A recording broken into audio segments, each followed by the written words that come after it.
지난번에 제가 친구하고 통화를 했더니 은행의 본부장으로 퇴직한 친구예요. 그런데 직장을 더 다니고 싶은데 어, 오라는 데도 없고 또 일에도 잘 풀리지도 않고 또 안 좋은 일들만 계속 생기고 이렇다는 거예요. 그래서 내 인생은 왜 이렇게 내가 직장을 그만두는 순간부터 이렇게 힘이 드는지 모르겠다고 이런 고백을 하더라고요. 앞으로 우리가 이제 특별한 사고가 없다면 누구나가 100세까지 살 수가 있을 것입니다. 그래서 호모 헌드러드라는 이런 말이 공식적으로 유엔에서 2009년도에 발표를 했습니다. 세계 인구 고령화 보고서입니다. 100세 시대를 위해서 우리가 무엇을 준비하며 어떻게 살아야 될 것인가를 우리는 생각을 해야 됩니다. 그렇지 않으면 오래 사는 것이 축복이 아니라 고통이 될 수 있기 때문입니다. 그래서 우리는 100세 시대를 준비하면서 영적으로나 육적으로 건강해야 된다는 것을 저는 생각하게 됩니다. 인간은 전인적인 그런 존재입니다. 육과 혼과 영이 유기적으로 결합되어 있고 이런 것들이 서로 영향을 미치고 결국은 영적인 건강이 육적인 건강에까지 영향을 준다는 것입니다. 그래서 우리가 일상에서 겪는 아주 사소한 심리적인 현상들이 바로 신체적 증상과 연결되어 있습니다. 가령 짜증이나 미움이나 불만, 또 수치심, 외로움, 분노, 이러한 감정들이 결국은 병을 불러온다는 것입니다. 2018년도에 대한불안의학회 발표에 따르면 통계적으로 우리나라 국민 4명 중 1명이 불안을 호소하고 있습니다. 또한 어떤 학자들은 10명 중에서 7명이 평소에 불안감을 느낀다고 말합니다. 이러한 것들은 사람의 기질이나 성격에 따라서 달라지기도 합니다. 가령해서 다혈적이나 담즙질을 가진 사람들은 이런 불안의 요소들이 있더라도 타고난 기질에 의해서 긍정적으로 받아들이고 그리고 담력에 의해서 이것을 이겨나갑니다. 그렇지만은 우울증이나 점액질의 기질을 가진 사람들은 조그만 상황 변화에도 불안해하고 이것을 견디지 못하는 것입니다. 특히 점액질은 근거 없는 불안감을 가지고 있습니다. 그렇지만 우울질은 상황을 잘 분석해서 이것이 앞으로 어떤 일이 일어날 것인가에 대한 이런 근거를 가지고 불안해합니다. 지난 20일 서초에 있는 한 초등학교 여교사가 학교에서 극단적인 선택을 하였습니다. 숨진 교사의 일기장에는 너무 힘들고 괴롭고 질질대로 지쳐 있다고 이렇게 표현하고 있습니다. 우리는 이 학교에서 어떤 일이 있었는지 정확히 알지를 못합니다. 그러나 학생들 간에 있었던 사소한 폭력 사건으로 인해서 이 새내기 여고사가 얼마나 힘들어 했는지는 짐작해 볼 수 있습니다. 학생 인권이라는 이름으로 교권이 무너지고 학부모들의 이기적인 자식 사랑 앞에서 이 교사는 설 자리가 없었던 것 같습니다. 이처럼 이상과 현실 사이의 높은 벽 앞에서 이 교사는 자신 앞에 이 다가오는 불안감을 감추지 못하고 사회를 향해서 학교를 향해서 자신의 억울함을 죽음으로 호소하고 있는 것입니다. 그런데 제가 목회를 해보니까 성도들 중에도 이러한 불안감을 가지고 있는 분들이 의외로 많이 있습니다. 신앙이 있고 믿음이 있으면은 불안을 잘 극복해 나갈 것 같은데 그렇지 않다는 것입니다. 베드로전서 5장 7절 오늘 본문 말씀은 이렇게 말을 합니다. 너희 염려를 다 주께 맡기라. 이는 그가 너희를 돌보심이라.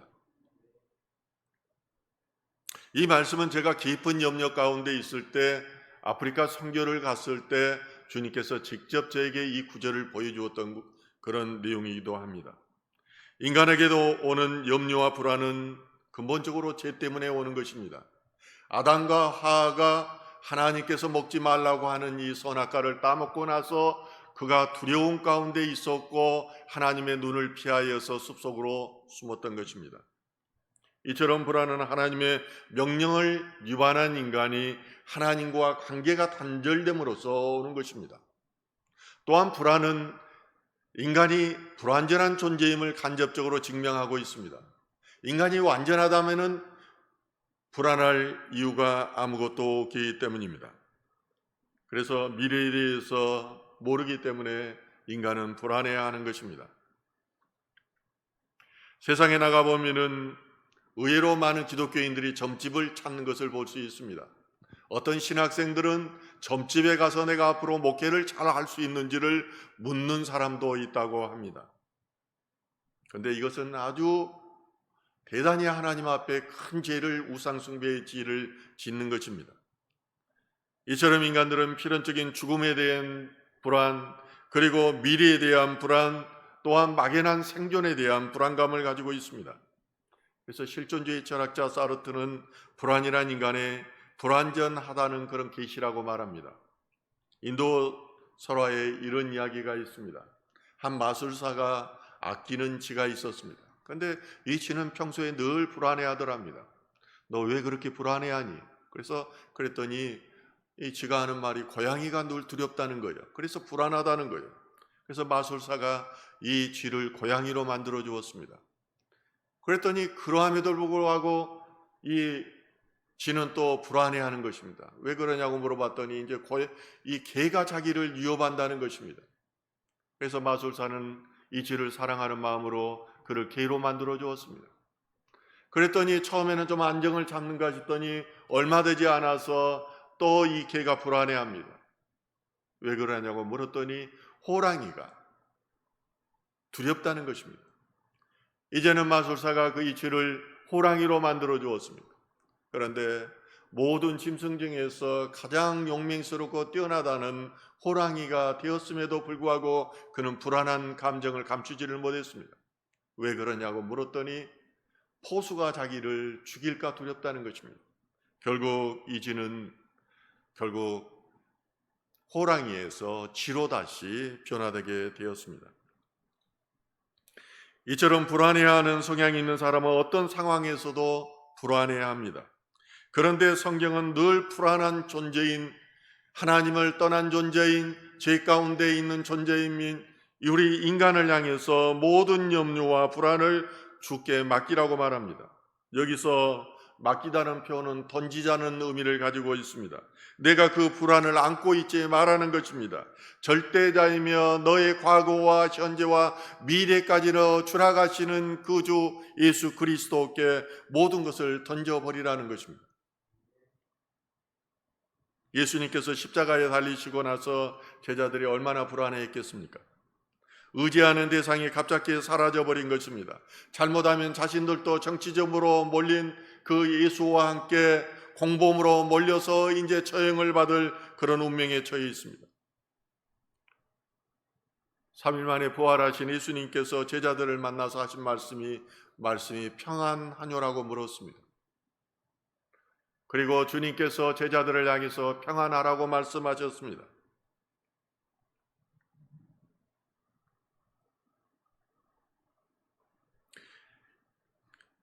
예수님은 하나님과의 관계가 단절점으로 늘 불안해하는 인간들을 위해서 평강의 왕으로 이 땅에 오셨습니다. 그리고 우리에게 주는 것은 그 평강의 마음을 주시는 것입니다. 로마서 8장 5절과 6절은 이렇게 말합니다. 육신을 따르는 자는 육신의 일을, 영을 따르는 자는 영의 일을 생각하니 육신의 생각은 사망이요 영의 생각은 평안이니라. 육신의 생각은 사망이라는 거예요. 그리고 영의 생각은 평안이라는 거예요. 불안과 염려는 사단이 주는 그런 생각이기 때문입니다. 그러나 하나님이 주시는 생각은 편안한 것입니다. 우리가 기도할 때에 어떤 때는 불안한 마음이 확 들어오는 때가 있습니다. 이것은 사단이 주는 마음입니다. 그러나 우리가 들어올 때에 굉장히 마음이 편안해질 때가 있습니다. 이건 하나님께서 기뻐 받으시는 기도라는 것입니다. 영국 청교도 정신의 정수인 존 오네는 영의 생각, 육의 생각이라는 그런 책을 썼습니다. 그는 이 책에서 영적인 것을 생각하는 것이야말로 생명과 평안을 바라는 모든 신자에게 필수적인 현상이라고 그렇게 말을 합니다. 그러면서 존 오웨는 말하기를 영적인 마음을 갖기 위해서는 영적인 것을 생각하라는 것입니다. 그리고 영적 진리를 즐거워하라는 것입니다. 또한 기도하고 죄악을 경계하며 믿음으로 행하라고 그는 권면하고 있습니다.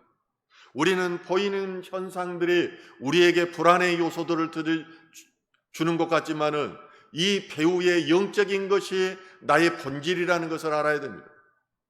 하나님께서 어떻게 행하실 것인가를 늘 생각해야 하는 것입니다. 무덤으로 사는 저 목사인 저 자신도 어떤 때는 하나님께서 일하시는 것을 보면서도 이 현상 앞에서 이런 믿음이 약해지는 것을 늘 볼 수 있습니다. 믿음으로 바라봐야 되는데 바라는 것들이 실상으로 이루어지며 증거로 나타나는 것을 바라봐야 되는데 그렇지 않고 현상 앞에서 흔들리는 때가 있다는 것입니다. 불안과 염려가 많아지면 생각이 많아집니다. 잡다한 생각으로 인해서 우리가 하나님의 믿음에서 멀어질 수가 있습니다. 이럴 때 우리가 이런 부정적인 생각을 이기는 방법은 무엇일까요? 그것은 예수 그리스도 안에서 사랑하는 것입니다. 요한일서 4장 18절은 이렇게 말합니다. 같이 한번 읽을까요? 사랑 안에 두려움이 없고 온전한 사랑이 두려움을 내쫓나니 두려움에는 형벌이 있습니다. 두려워하는 자는 사랑 안에서 온전히 이루지 못하였습니다. 여러분, 영적인 것을 경험하고 여러분들이 영적인 것을 사랑하게 되면 사단이 주는 마음이 두려움이라는 것을 알게 될 것입니다. 저는 새벽에 기도하다가 잠깐 잠이 들었는데 마귀가 공격하는 것을 봤어요. 그래서 제가 넘어다가 우습게 보였어요. 내가 하나님의 사람인데 네가 나에게 두려움을 주려고 하는구나. 그래서 나하고 같이 놀게 가까이 오라고 그랬어요.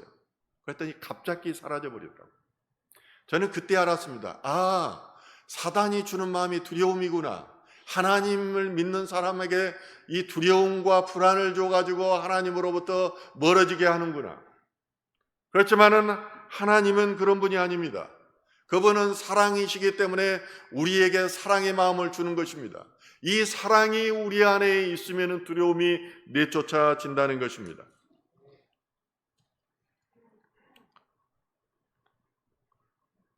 두려움이 있다면 아직 그리스도의 영에 사로잡히지 못했다는 것입니다. 나의 생각들이 계속해서 들어올 때 저는 하늘에 계신 우리 아버지를 계속해서 묵상합니다.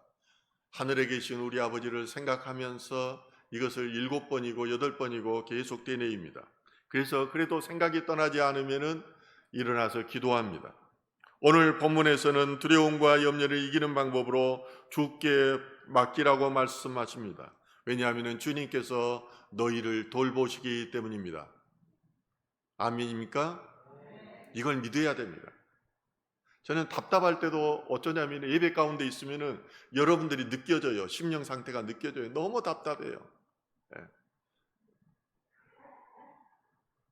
그렇게 20년 동안 30년 동안 신앙생활 해보십시오. 변화 없어요. 그리고 불안과 염려 가운데서 살다가 하늘나라에 가는 것입니다. 본문에서 사용되는 주님께서 돌보다는 단어는 헬라어로 멜로입니다. 마가복음 4장 38절에서 이 단어가 사용됩니다. 예수님께서 제자들과 함께 배를 타고 가셨습니다. 이제 호수 반대편으로 건너가는데 거센 돌풍이 일어나게 됩니다. 물이 배 안으로 들어옵니다. 그리고 배가 물에 잠겨서 이제 모든 제자들이 물에 빠져 죽게 생겼습니다. 이런 상황 속에서도 예수님께서는 배의 이 뒷부분에 베개를 베고 주무시고 계십니다. 제자들이 얼마나 불안했겠습니까? 웬만해서는 주님을 깨우지 않는데 제자들이 가서 주님께 이제 깨웁니다. 선생님, 우리가 빠져 죽게 되었습니다. 왜 그런데 주님은 이렇게 우리를 돌보지 않으십니까? 이때 예수님께서 일어나 바람을 꾸짖으시며 호수를 향해서 잠잠하라, 조용하라고 말씀하십니다. 그러자 바람이 멈추고 잠잠해졌습니다. 그리고 나서 예수님께서 제자들에게 나무라십니다. 왜 그렇게 무서워하느냐? 너의 무서움이 배후가 믿음이었기 때문이라고 말씀하십니다. 두려움과 염려가 주께 대한 믿음이 없기 때문이라는 것입니다. 뭐가 제자들은 여기서 잘못했습니까? 상식적으로 대부분의 사람이라면은 돌풍 앞에서 두려워했고 예수님의 제자들이 또한 주님을 깨웠을 것입니다.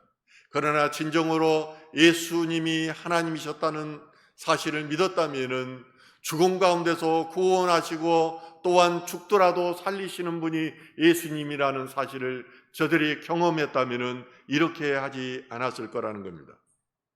우리가 진정으로 예수님을 믿는다면은 염려하고 불안할 필요가 없습니다. 주님께서 다 해결해 주시기 때문입니다. 저의 삶이 이것을 증명합니다. 제가 이것을 삶으로 증명하고 고백합니다. 이 믿음이 없기 때문에 의심하고 염려하고 불안해하는 것입니다. 지난 21일에 대나대 신림역 근처에서 조모라는 30대 남성이 20대 남성을 살해하는 사건이 있었습니다. 또한 그는 30대 남성 3명에게도 잇따라 흉기를 휘둘려서 상처를 입혔습니다. 기자들에게 그는 말하기를 너무 힘들어서 병역을 자행했다고 그렇게 했습니다. 그는 5천만의 도박빚과 그리고 어려움 속에 있는, 그리고 키가 적은 콤플렉스도 갖고 있는 이혼남이라고 합니다. 그에게는 가정도 없었고 돈도 없었습니다. 세상을 살아갈 능력도 없었습니다. 그는 자신 안에 있는 불안감을 해소할 대상이 필요했습니다. 불안에 떨다가 불신을 키우고 그리고 불만을 북두정 다수인에게 해소했던 것입니다. 보통의 사람들은 이런 불안감이 있을 때 내부로 이 불안감이 커지면은 내부로 향할 때는 자살을 하게 됩니다. 그리고 외부로 향할 때는 묻지마 폭행이나 묵기나 살인의 형태로 나타나는 것입니다. 그러나 우리가 진정으로 불안해하는 그런 것들이 있습니다. 그것은 죄의 문제이고 하나님과의 관계의 문제입니다. 죄로 인해서 불안이 들어왔고 불안으로 인해서 하나님과 관계가 깨어졌기 때문입니다. 그러므로 우리가 불안해야 하는 것은 죄 문제를 가지고 불안해야 됩니다. 불안해할 때 하나님을 바라보게 되고 하나님과의 관계를 회복하기 때문입니다. 다윗이 그랬습니다. 다윗은 자신의 충직한 부하였던 그런 우리아의 아내 밧세바를 범하고 나서 그 죄가 드러났을 때 불안해했습니다. 다윗은 백성들에게 자신의 죄가 드러나 왕의 권위가 손상될 것에 대해서 불안해하지 않았습니다. 이 죄로 인해서 처벌받을 것에 대해서 불안해하지 않았습니다. 그가 불안해했던 것은 하나님과의 관계였습니다. 하나님으로 인해 하나님 앞에서 그는 불안했습니다. 이번 일로 인해서 하나님과 관계가 깨어지고 그리고 하나님의 축복에서 멀어질 것이 그는 불안했던 것입니다. 시편 51편 11절 우리 같이 한번 읽겠습니다. 나를 주 앞에서 쫓아내지 마시고 주의 성신을 내게서 거두지 마소서. 이처럼 우리가 세상을 살아가면서 불안해해야 하는 것은 이런 것들입니다. 하나님 앞에서 내 죄에 대해서 불안해하고 하나님과의 관계에 있어서 불안해야 됩니다. 그래, 이런 마음이 있어야지 죄를 더 짓지 않으려고 하고 하나님과의 관계를 회복하려고 예배의 관계로 이 자리로 더 나아가고 기도 자리로 더 나아가게 되는 것입니다. 여러분, 그렇게 되기를 소망합니다. 이렇게 돼야지 하나님 앞에 우리가 단독자로 설 수 있어요. 영혼의 어두운 밤을 지나면서 힘들다, 내 인생에 왜 이렇게 안 풀릴까, 무당집에나 찾아가고 이러는 것이 아니라 이 안에서 기도하면서 하나님이 나한테 이 고난을 준 이 의미가 무엇일까? 어떻게 하면 하나님의 축복을 받을 수 있을까? 어떻게 하면 하나님과 관계가 회복돼서 내 대대로 하나님 속에서 자손들까지 축복을 받게 할까? 이것을 묵상하고 기도하고 이것을 빌어야 한다는 것입니다. 바울도 복음을 전하면서 온갖 고난과 치욕을 당했습니다. 배를 타고 가다가 3번이나 풍랑을 만났고 강도의 유혹과 동족의 유혹과 수많은 죽음의 위험을 지나가야만 했습니다. 그러나 그는 온갖 고난을 당해도 결코 불안해하지 않았습니다. 왜냐하면 그는 배설물로 이 세상의 것들을 여겼기 때문입니다. 그는 깊은 고난의 과정을 통해서 하나님을 알았기 때문입니다. 그러므로 이 세상의 권세도 명예도 그에게는 갖지 못할 불안한 대상이 아니었습니다. 그래서 고린도전서 5장 9장 27절은 이렇게 말합니다. 내가 남에게 전파한 후에 자신이 도리어 버림을 당할까 두려워함이로다. 바울은 하나님의 사람이었습니다. 그러므로 늘 영적인 관계에서 하나님을 주목했습니다. 나에게 사단의 가시가 있는 것은 왜 나한테 이런 것을 가시를 주는 것일까? 나는 삼천증을 경험하고 하나님을 보았고 하나님의 음성을 들었고 하나님이 나의 삶을 인도하는 것을 보았다. 그렇다면 나에게 내가 영적으로 교만해질 수가 있겠구나. 그래서 나를 교만해지지 않기 위해서 나에게 사단의 가시를 주었구나. 이것을 늘 묵상했던 거예요. 그래서 그가 늘 고민했던 것은 복음을 전하지만은 자신이 교만해짐으로 스스로를 높이는 죄를 범할지도 못한다는 그런 불안감이었습니다. 이런 불안감은 거룩한 불안감인 것입니다. 일어난 불안감이 바울을 정직한 사도로 끝까지 사명을 감당할 수 있겠습니다. 그러므로 하나님 앞에서의 두려움이 바울을 충직한 자로 세웠으며 자신의 사명을 끝까지 감당할 수 있게 하였던 것입니다. 큰 목회를 하는 목회자들이 마지막에 무너지는 것이 이런 교만 때문입니다. 나중에 이제 목회를 할수록 자신의 교만이 드러나고 자신이 드러나기 때문에 무너지는 것입니다. 우리 인간은 그만큼 불완전한 존재이고 의존적인 존재이기 때문에 이 불안감을 누구에게가 맡기고 그 절대적인 존재 앞에서 무릎 꿇지 않는다면 불안감을 떨쳐버릴 수가 없습니다. 방법은 한 가지입니다. 나의 주 되시고 나의 구원자 되시는 예수 그리스도에게 이 불안감을 맡겨버리는 것입니다. 우리가 평생 불안하고 염려한다고 여러분 그 염려하는 대로 세상의 문제들이 되던가요? 결국 일을 이루시는 것은 하나님이십니다. 내 뜻대로 하는 것이 아니라 하나님이 하시는 것입니다. 그분께 맡기고 기도하는 것밖에 우리는 할 것이 없다는 것입니다. 그러므로 마태복음 11장 28절과 29절은 이렇게 말하고 있습니다. 수고하고 무거운 짐진 자들아 다 내게로 오라. 내가 너희를 쉬게 하리라. 나는 마음이 온유하고 겸손하니 나의 멍에를 메고 내게 배우라. 그리하면 너의 마음이 쉼을 얻으리라. 소가 밭을 갈 때 이스라엘에서는 멍에를 같이 메고 보조를 맞춰서 같이 갑니다. 그런데 나하고 보조를 맞추신 주님께서는 겸손하고 온유한 분이라는 것입니다. 여러분, 시편 1편 1절에 복 있는 자가 어떤 사람이라고 말합니까? 악인의 꾀를 쫓지 않는 사람이라고 말합니다. 복 있는 사람은 악인의 꾀를 쫓지 않고 악인과 같이 서지 않고 악인의 자리에 앉지 않는 것입니다. 그와 같이 하면은 편안하고 내가 높아지고 이익이 될 것 같지만은 복 있는 자의 행동이 아니라는 것입니다. 복 있는 사람은 겸손과 온유로 그렇게 멍에를 메신 주님과 동행하는 사람입니다. 근심 걱정 세상의 염려 때문에 수고하고 무거운 짐진 성도님들이 계십니까? 모두 주님께 맡겨버리십시오. 그러면 십자가에 달리셔서 다 이루신 주님, 그분이 여러분들의 문제를 다 해결해 주실 것입니다.